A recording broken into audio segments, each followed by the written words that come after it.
I am your host, Ashira Nelson, and this is PBS Western Reserve Forum 360, where we have a global outlook from a local view.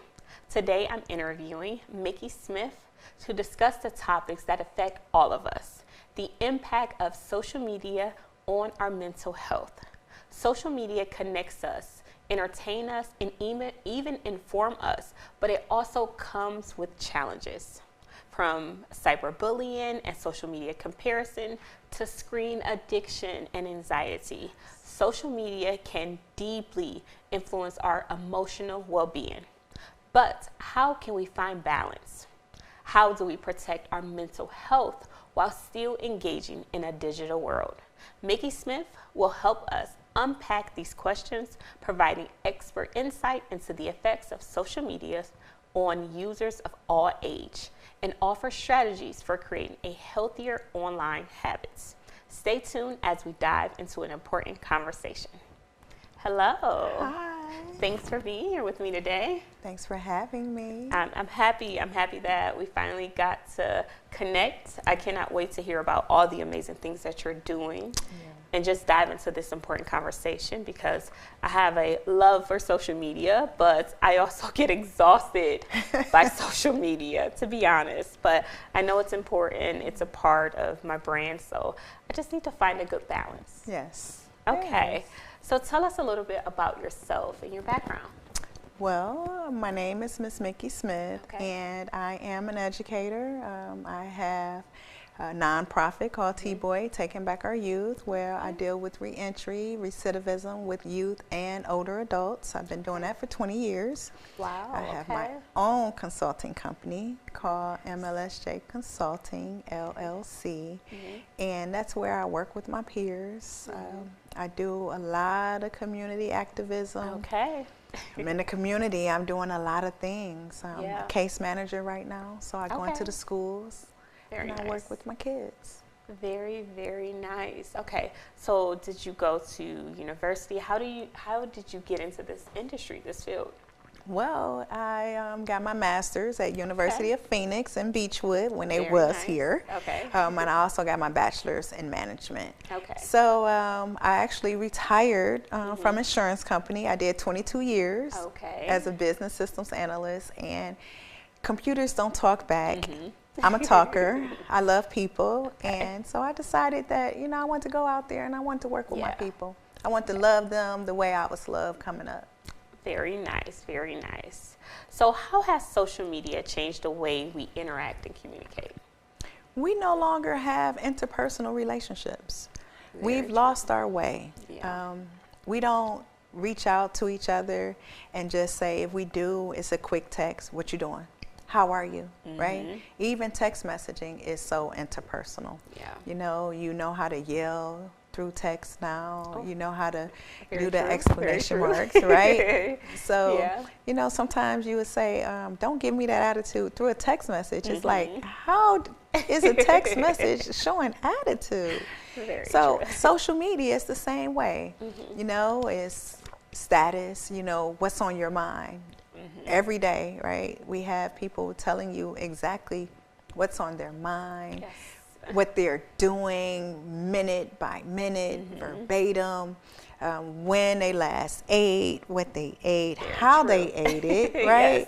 Even what it looks like.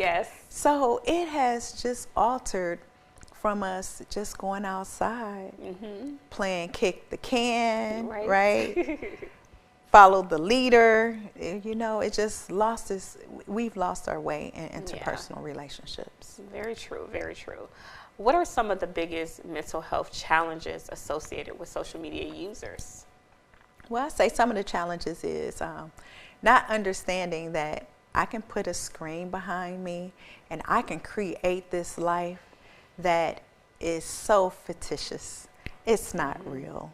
And I can give you the perception of what I want you to feel. don't mean it's real, but I can give you this perception that everything is okay, everything is fine. Life is so amazing when in all reality, it's really not. Right. And people don't realize that you're only showing a little small piece of you. Only a snippet. A snippet of it. There is so much more to the story. Yeah. But yeah. So how does excessive screen time affect mental well-being? Well, have you been out? Everybody's, we're going out to eat dinner. Mm-hmm. But yet, nobody's talking. Everybody is on their phone. Nobody is having conversations anymore. When families are together, everybody's sitting on the couch. They're on their phones. Yes. They're not even indulging with what they see right in front of them. Mm-hmm. So excessive screen time, it really causes problems, even headaches. You constantly watching the screen, your head down. If you notice, some people are having issues with their shoulders, they're hunching. Mm-hmm. I mean, it's a health issue, and we have to be mindful of it. Definitely, definitely. How does social media influence the mental health of our younger adults? Again, they are very impressionable. Okay. Which means you can tell them the sky is green. Mm-hmm. But the sky is blue. But because social media told them it was green, they are very impressionable. Very true. So they don't have the ability to know what's real and what's fake. A lot of them are not doing fact checking, right? Yes. So a lot of them, they just saying, well, I got this from social media. This is what social media told me. Oh, yes. This is what it is. And scammers. Scammers have had the ability to really get into the minds of our youth. Quick come up, hey, send me $25. I'm going to send you $500. Oh my God. And if a child is already having mental health issues, this will affect them as well. Absolutely. Or any financial issues, or just, the shiny object sounds great. Yeah. Let me take the bait. Mm-hmm. I recently seen something going around social media about a tax law change. A couple days before Donald Trump even get into office, I'm like, okay, guys, how do you think this is real? Yeah. He's barely even. Don't get me wrong, he's making some changes, but tax don't change that quickly. No. It takes some time. And I saw it, I'm just like, this is spreading like wildfires. Mm-hmm. I'm in the tax industry. I know that there is no change in law. That's right. And it's like the energy it would take to put out all these fires, it's ridiculous. And then I found the original creator, and he said it was a complete lie. He wanted to see how it would take off. Mm-hmm. After 12 million views. Look at that. And God knows how many reposts. It was all a lie. He said, I just turned on my camera in my car, and I just said it. I didn't even know if it would even pick up any traction. Wow. I just said it. So imagine how much gets spread like wildfires off of something that's completely made up. And then the youth is going to run with it because they heard it and they thought it was real. So they're going to go with it. Adults also. And let's talk about that. Yeah. How do you think it affects adults' behavior and their oppression? Well, again, what they say, you can't teach an old dog new tricks. Very true. So what I see is what I see. Mm-hmm. What I believe is what I believe. And you can't tell me anything different. Yes. You cannot give me information and don't think I'm going to run with it. Because guess what? Some of our adults are kind of like the youth. I can agree. Right. Yeah. I can agree. And especially on social media, because, oh my God, the things that I see, I'm just like, could we fact check, please? What's that? Oh, I wish there was a search button, like a fact check button on all, required on all social media, that you can just copy and paste. Is this a lie? But even with fact checking, right? Everything that's on the internet, you can't believe neither. That's true. Because they're altering and changing information. It all get pulled from somewhere. Yes. Out of make-believe land. So that's true. That's true. Oh. So what role do you think social media play in peer pressure and cyberbullying amongst our youth? Whew. As you know, suicide rate is up. Mm-hmm. And it can be just as simple. Send me a photo of yourself. Yes. Show me what you look like. I love you. And it could be coming from one of those blue, right? And you think that's authentic. You think it's the real the blue person. Check. Yes. The blue that check. you can just buy out of nowhere. Yeah, right? So, I've been speaking with this person and they're real. And yes, I might have sent them some photos and they told me if I don't send them this money, then they're going to expose me to, and it's a lot of children who have fallen victim, even some adults have fallen victim to that. So unfortunate. So unfortunate. And I'm thinking about my daughter. She's in middle school. Ooh. I'm kind of glad that they have these new, I think they're called Yonder pouches in school yes. now. Yes. I am so glad because I don't get to see all the craziness that goes on in school anymore. Hopefully it reduces down in the school, but I don't get to see it and it's not spreading around social media. Have you seen any instances with the kids you deal with or youth you deal with where things go viral on social media? Yeah, just with teachers. When a teacher is telling the child, get off your phone, put your phone up, and then the one where the teacher took the person's phone, their tablet, and they chased the teacher down, assaulted the teacher really bad, right? And it's all because of what? A screen. It's all because you took my game, you took my, even families, they're experiencing with video games. It's all an addiction that was told to us a long time ago that would happen, but we didn't want to hear it. We didn't want to listen to it. Make sure that you give your children a certain amount of screen time and things of that sort, but I know we're going to delve into that later. Yeah. So how can parents or guardians help their children develop healthy relationship? You mentioned screen time. So are there any other things that parents can kind of incorporate? Well, I would say make sure that you are checking your children's settings. Make sure you have parental advisory on your social media for your children. Make sure you can have the ability to access their computers, their phones at any moment, at any time, because you don't know what you don't know. And you're not watching their phones. They're very savvy with all of these different abilities for you to have a message and then the message just disappear. Right. Disappearing messages. Yeah. Now, it's so many tools that is allowing people to infiltrate the ability for you to know the truth. Yeah. You don't know what you don't know. And I say for parents to really just monitor their children's screen time. Say, hey, let me see what you're seeing. What do you want? What do you want today? Talk to your children. Don't allow the tablets to be the babysitter. Ain't that the Don't truth? allow the phones to, be the babysitter. You have some interaction with your child. Make sure you interact with your child. Don't just allow the devices to talk. Great advice, great advice. I am your host, Ashira Nelson, and this is PBS Western Reserve's Forum 360, where we have a global outlook from a local view. My guest today is Mickey Smith, where she's going to talk about the effect social media has on our mental health.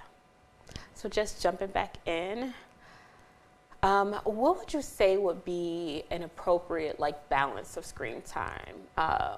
Any advice or anything you can share? Sure. Okay. For myself, I can just give you what I know to be true. For myself, there is a way in your settings that you can say, okay, at 10 o'clock every night, no access to Facebook. Okay. Right? I like that. And then don't allow me to go back on social media until 9 a.m. Oh.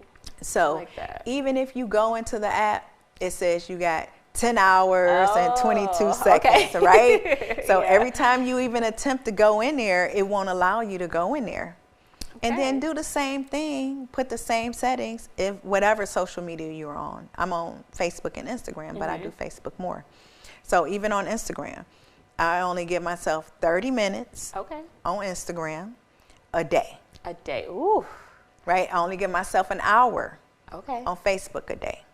Very So it starts doing a countdown. You have 5 minutes left. And it'll kind of just like if you spend 5 hours in the morning and maybe 15 minutes, it'll accumulate the time for you throughout the day. See, I will not, it won't allow me to spend 5 hours. It won't allow me to spend all that time because I only said an hour. Wow. So it says you have spent 34 minutes, however much time. Okay. And so once it's time come up, it says, okay, do you want more time? You want to ignore this time? Or do you want us to be done for the day? So wow. Allow it to put you in check. Yeah. Okay. That sounds like the check we all need. So what are some unique challenges you think some other unique challenge you think the youth are facing when it comes to social media?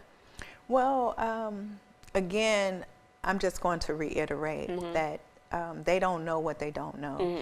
A lot of them think they're really talking to celebrities. A lot of them think, oh, this is my friend. This person has befriended me, and now I'm having conversations with them. They want me to be in their videos. You have youth that literally think that they were talking to Michael Jackson. They're really alive. I mean, just things of that sort when it's really not true. Wow. And they don't have the ability to really they don't have that discernment to really know real from fake. Okay. And as parents, we really have to be mindful ourselves because a lot of even our seniors are being scammed. Wow. And because they don't know, and they are very impressionable because again, these are all new tools. These are all new things to them. Absolutely. So it seems like social media been around a while, but it really is still fairly new. The whole idea wasn't around when I was a kid. Thank God, to be honest. Yeah, me too. I still remember when computers first came around. We had the little dial-up. Yeah. Like kids today wouldn't even be able to imagine the commands. Man, how different it was. Yeah, I think I had the Atari and the Commodore. Oh, yes. Oh, I remember. I remember. Oh, Lord.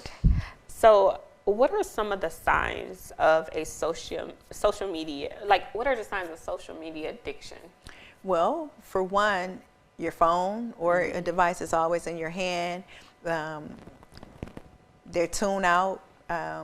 Even sometimes our youth are always agitated. Okay.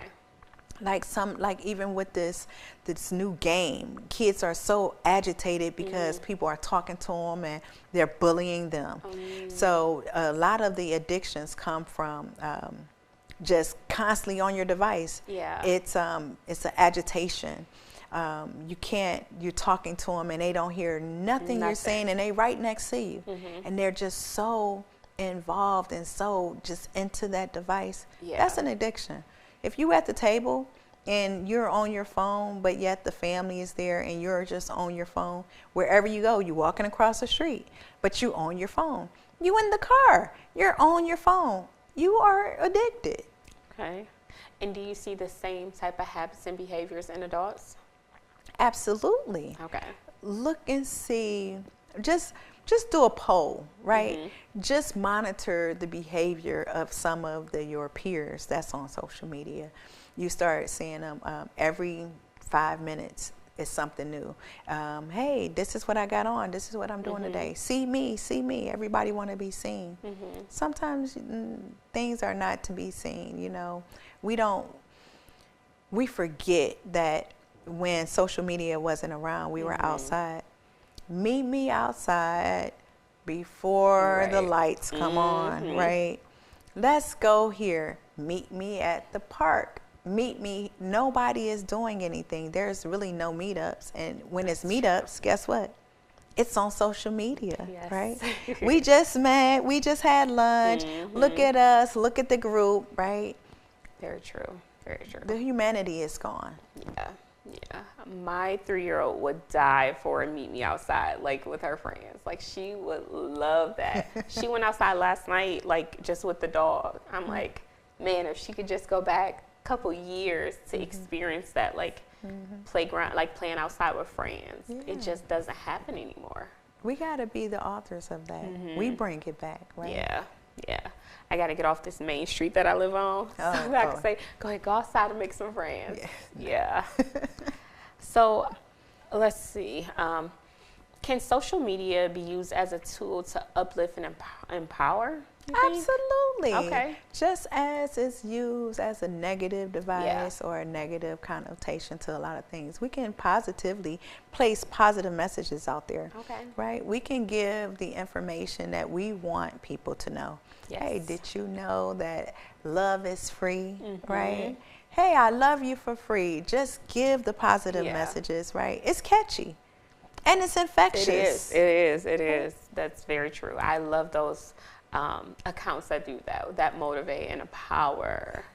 Okay. People want to be motivated. People want it, you know, but they just don't know how badly they need it, right? And then when they start seeing it, that's why so many motivational speakers are getting so much money off of social media, because people want to be encouraged. They want to be empowered. And they need it. They do. They need it to balance out just life. Yeah. And all the heaviness of life. Yes. They need it.